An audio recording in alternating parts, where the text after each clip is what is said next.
Join বন্ধুরা, তোমরা দেখছো তোমাদের প্রিয় YouTube channel border for study চ্যানেলে তোমাদের প্রত্যেকে স্বাগত জানাই। ত্রিপুরা পোস্ট অফিসে নতুন নিয়োগ, যারা উচ্চ মাধ্যমিক পাস করবে তারা এখানে প্রত্যেকে ফর্ম ফিল আপ করতে পারবে, মেল এবং ফিমেল উভয়। তো এখানে দেখতে পাচ্ছ মাত্র 50 নম্বরের পরীক্ষা হবে। তুমি 50 নম্বরের পরীক্ষা দেবে আর তুমি ত্রিপুরা পোস্ট অফিসে তুমি জব পোস্টিং পেয়ে যাবে। আগরতলায় জব পোস্টিং পাচ্ছ এবং ত্রিপুরাতেও জব পোস্টিং কিন্তু পেয়ে যাবে। এখানে বেতন 34,469 টাকা। ফর্ম ফিল আপের পদ্ধতি কী রয়েছে আমি স্টেপ বাই স্টেপ আলোচনা করছি, ভিডিওটি সম্পূর্ণ দেখো। যাদের বয়স 18 থেকে 40 তারা ভিডিওটি সম্পূর্ণ দেখে তোমরা প্রত্যেকে ফর্ম ফিল আপ কিন্তু করতে পারছো, অনলাইনের মাধ্যমে প্রত্যেকে ফর্ম ফিল আপ করতে হচ্ছে। আর আমরা বারবার রিকোয়েস্ট করি যারা চ্যানেলে নতুন, চ্যানেলটিকে অতি অবশ্যই সাবস্ক্রাইব করে রাখবে। আমি সরাসরি আমরা নোটিফিকেশন নিয়ে কিন্তু আলোচনা কিন্তু করছি। এটা হলো অফিসিয়াল নোটিফিকেশনের বিজ্ঞপ্তি। এখানে তোমরা প্রত্যেকে দেখতে পাচ্ছ এটার এজ লিমিট তোমরা প্রত্যেকে দেখতে পাচ্ছ 18 থেকে তোমাদের বয়স যদি 40-এর মধ্যে হয়ে থাকে তাহলে তোমরা প্রত্যেকে কিন্তু আবেদন করতে পারছো। এখানে যারা এসসি অথবা এসটি প্রার্থী রয়েছে তারা সরকারিভাবে তোমরা বয়সে কিন্তু 5 বছরের ছাড় পাচ্ছ। যারা ওবিসি প্রার্থী তারা সরকারিভাবে তোমরা বয়সে কিন্তু 3 বছর কিন্তু ছাড় কিন্তু পেয়ে যাবে, তো সরকারিভাবে। তো এখানে নোটিফিকেশন কিন্তু উল্লেখ কিন্তু করা হয়েছে। আর যেটা এজ লিমিট ধরা হচ্ছে সেটা তোমাদের 01/01/2025 অনুযায়ী তোমাদের বয়স কিন্তু ধরাবে। এর মধ্যে যাদের বয়স হবে তারা প্রত্যেকে ফর্ম ফিল আপ করতে পারবে। 18 থেকে তোমাদের বয়স 40-এর মধ্যে হয়ে থাকে তাহলে তোমরা প্রত্যেকে কিন্তু যোগ্য হচ্ছ।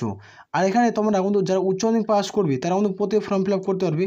তো নোটিফিকেশনে কী কী উল্লেখ করা হচ্ছে আমরা ডিটেলে আলোচনা করছি, ভিডিও কিন্তু প্রত্যেকে সম্পূর্ণ দেখবে। এখানে তোমরা প্রত্যেকে দেখতে পাচ্ছ হাউ টু অ্যাপ্লাই। এখানে অনলাইনে যখন তুমি ফর্ম ফিল আপ করবে, অনলাইনে ফর্ম ফিল আপ করার পর তোমরা দেখতে পাচ্ছ এখানে অনলাইন তোমায় ক্লিক করতে হবে। অফিসিয়াল ওয়েবসাইটে ভিডিও হচ্ছে তোমরা পেয়ে যাবে, নাহলে কমেন্ট সেকশনে কয়েন পিনটি তোমরা পাচ্ছ। এখানে দেখতে পাচ্ছ তোমাদের এই যে ইন্ডিয়া পোস্ট তোমার জিডিএস অনলাইন ফর্ম ফিল আপের লিঙ্ক, এখানে তুমি ক্লিক করবে। তোমাদের কিন্তু প্রথমত OTR এর পেজ খুলবে, মানে OTRR অর্থাৎ ওয়ান টাইম রেজিস্ট্রেশন। এখানে তোমাদের প্রত্যেক ফর্ম ফিল আপ করতে হবে। তো এখানে ফর্ম ফিল আপ করবে স্টেপ বাই স্টেপ, সেটা আমি দেখাবো, ভিডিওটি সম্পূর্ণ দেখো।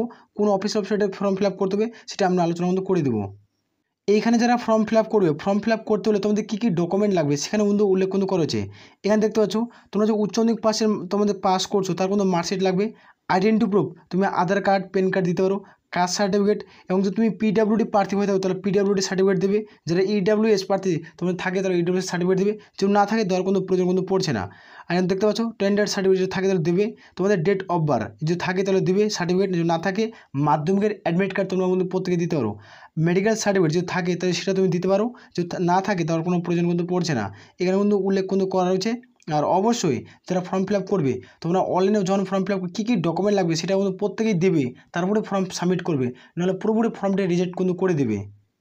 তোমাদের আমি প্রথমত নোটিফিকেশন তোমাদের দেখালাম। এখানে নোটিফিকেশন ছাড়া তোমাদের বুঝাই ক্লিয়ার করে বুঝাবো, তো ভিডিওটি সম্পূর্ণ দেখো। প্রথমত তোমাদের 3 ধরনের পোস্টে রিক্রুটমেন্ট করেছে। 3 ধরনের পোস্ট, টোটাল তোমাদের কতগুলো শূন্যপদ থাকবে সেটা আমি বলে রাখি। এখানে তোমাদের অ্যাপ্রুভাল 30,000 শূন্যপদ থাকবে, 30,000 প্লাস অ্যাপ্রুভাল শূন্যপদ থাকছে। যেখানে তোমরা জিডিএসে তোমরা দেখতে পাচ্ছ 1 নম্বর পদ অত্যন্ত একটা গুরুত্বপূর্ণ পদ, জিডিএস অর্থাৎ গ্রামীণ ডাক সেবকের একটা শূন্যপদ তোমরা দেখতে পাচ্ছ। এই একটা পদ, এই পদে তোমরা প্রত্যেকে ফর্ম ফিল আপ করতে পারছো। তো এই পদের কাজ কি তোমরা যে ডিটেলে ভিডিও চাও তো প্রত্যেকটা পদ, তাহলে তোমরা কমেন্টসে কমেন্ট করে জানাবে, আমি খুব দ্রুত ডিটেলে ভিডিও তোমাদের বুঝিয়ে দেবো। এখানে দেখতে পাচ্ছ ABPM অর্থাৎ অ্যাসিস্ট্যান্ট ব্রাঞ্চ পোস্ট মাস্টার, দেখতে পাচ্ছ এটা এই পদে তোমরা প্রত্যেকে ফর্ম ফিল আপ করতে পারছো।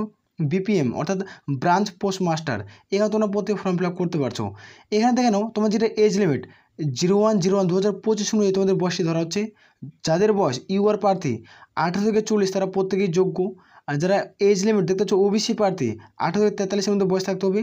আর যারা SC/ST প্রার্থী তাদের বয়স 18 থেকে যদি 45-এর মধ্যে বয়স হয়ে থাকে তাও তোমরা প্রত্যেকে কিন্তু ফর্ম ফিল আপ কিন্তু করতে পারছো। এখানে অ্যাপ্লিকেশন ফিস কত টাকা চার্জের কোনো প্রয়োজন পড়ছে, যারা জেনারেল আর ওবিসি প্রার্থী তাদের ক্ষেত্রে 100 টাকা, যারা SC/ST EWS প্রার্থী আর PWD প্রার্থী তাদের ক্ষেত্রে কোনো রকম আবেদনের কোনো মূল্য লাগছে না, শুধুমাত্র জেনারেল আর ওবিসিরাই আবেদনে এখানে মূল্য দেবে। আর এখানে তোমরা প্রত্যেকে দেখছো যারা উচ্চ মাধ্যমিক পাস করবে তারা প্রত্যেকে যোগ্য। এখানে এটা ভুল মিস্টেক তোমাদের টাইপিং কিন্তু হয়ে গেছে, এখানে মেল ফিমেল তোমরা প্রত্যেকে ফর্ম ফিল আপ করতে পারছো। তোমাদের লোকাল ল্যাঙ্গুয়েজ অর্থাৎ বাংলা ভাষায় লিখতে পড়তে জানার দক্ষতা থাকতে হবে, এবং তোমাদের ওয়ার্কিং অর্থাৎ সাইকেল চালানোর কিন্তু জানা থাকতে হবে, তাহলে তোমরা প্রত্যেকে ফর্ম ফিল আপ করতে পারছো। এখানে তোমরা অনেকজনের মনে একটা প্রশ্ন আসবে, সেই প্রশ্নটা হলো কি সেটা আমি ক্লিয়ার করছি। যারা জিডিএসে প্রত্যেকে ফর্ম ফিল আপ করছো, জিডিএসে তোমরা জানো যে তোমাদের শুধুমাত্র মাধ্যমিক পাশে ফর্ম ফিল আপ হয়, তোমরা প্রত্যেকেই জানো এই কথাটি যে মাধ্যমিক পাশে যারা প্রত্যেকে ফর্ম ফিল আপ কিন্তু করতে পারো, মাধ্যমিক পাস হয়। আর এখানে ফাইনাল যেটা মেরিট লিস্টের মাধ্যমে রিক্রুটমেন্ট করে, মাধ্যমিকে তোমার কত পার্সেন্টেজ নাম্বার আছে তার উপরে ভিত্তি করে এখানে তোমাদের জব পোস্টিং দেয়। এবার 2025-এ তোমাদের বিরাট একটা পরিবর্তন হয়ে গেছে। তোমরা যারা উচ্চ মাধ্যমিক পাশে ফর্ম ফিল আপ করবে তারা জব পোস্টিং পাবে, আর এখানে কিন্তু পরীক্ষা দিতে হবে। তো পরীক্ষা কত নম্বরের দিতে হবে সেটাই আমি কিন্তু আলোচনা কিন্তু করছি। এখানে তোমরা প্রত্যেকে দেখতে পেয়ে যাবে যেটা তোমার সিলেকশন প্রসেস, এটা কিন্তু প্রত্যেকে 50 নম্বর একটা এক্সাম দিতে হবে। তারপরে হবে তোমাদের ম্যারিট লিস্ট, যাদের ম্যারিট লিস্টে নাম আসবে তারা ডকুমেন্ট ভেরিফিকেশনের কিন্তু ডাক কিন্তু পেয়ে যাবে। তো এই 3টা প্রসেসে এবার রিক্রুটমেন্ট করছে। উচ্চ মাধ্যমিকের কোনো পার্সেন্টেজ লাগছে না, তো উচ্চ মাধ্যমিক পার্সেন্টেজ ছাড়াই তোমরা প্রত্যেকে ফর্ম ফিল আপ করতে পারছো। 50 নম্বরের পরীক্ষা হবে, যারা এখানে 25 নম্বর পাবে তারা কিন্তু এখানে জব পোস্টিং কিন্তু পেয়ে যাবে। প্রত্যেকের ক্লিয়ার করে বুঝাতে পারছি। তো সিলেবাস কী কী থাকবে, যদি সিলেবাস ডিটেলে ভিডিও চাও তোমরা কমেন্ট সেকশনে কমেন্ট করে জানাবে, আমি খুব দ্রুত আলোচনা কিন্তু করে দেবো। এখানে স্লাইডে তোমরা দেখতে পাচ্ছ তোমাদের ABPM এবং BPM পদে ফর্ম ফিল আপ করবে, তাদের ক্ষেত্রে স্লাইড এখানে তোমরা প্রত্যেকে দেখতে পাচ্ছ 12,000 টাকা। ধীরে ধীরে তোমাদের বেতন 38,321 টাকা অবধি স্লাইডে যাবে। আর যারা GDS পদে ফর্ম ফিল আপ করবে তোমাদের 10,000 টাকা স্টার্ট, ধীরে ধীরে তোমাদের বেতন 24,321 টাকা অবধি তোমরা স্লাইডে যাচ্ছে। এটা হলো GDS এর প্রসেসের রিক্রুটমেন্টের পদ্ধতি। তো আমি সিলেবাস আর তোমার কোন পোস্টে কী কাজ আমি খুব দ্রুত ডিটেলে ভিডিও আলোচনা করব। তোমরা অবশ্যই চ্যানেলটিকে সাবস্ক্রাইব করে রাখবে, আর এই ভিডিওটি যারা দেখছো অবশ্যই বন্ধুদের মাঝে কিন্তু শেয়ার করবে। প্রত্যেকেতে একটা গুড নিউজ তোমরা বলতে পারো। তো গুড নিউজ হলো কি, তোমাদের মাধ্যমিক পাশে যারা ফর্ম ফিল আপ করবে তাদের ক্ষেত্রে পার্সেন্টেজ লাগতো। পার্সেন্টেজের জন্য অনেক হাজার ছেলে মেয়ে কোনো চাকরি কিন্তু পারতো না ইন্ডিয়া পোস্ট অফিসের ক্ষেত্রে। তো এখানে তোমরা দেখতে পাচ্ছ উচ্চ মাধ্যমিক পাশে রিক্রুটমেন্ট করাবে। এখানে পরীক্ষা দিবে 50 নম্বরে, 25টা কোশ্চেন ঠিক করলে তুমি সরকারি চাকরি পাবে। এবং ত্রিপুরা এবং আগরতলাতে তোমরা জব পোস্টিং পাচ্ছ। যারা ওয়েস্ট বেঙ্গল ভিডিওটি দেখছো তারা তোমরা রাজ্যের 23টি যারা লোকেশনে তোমরা জব পোস্টিং কিন্তু পেয়ে যাবে। কীভাবে প্রত্যেকে বোঝাতে পারছি। তাহলে এগুলো আমরা এখান থেকে ভিডিও শেষ করছি। জয় হিন্দ, জয় ভারত।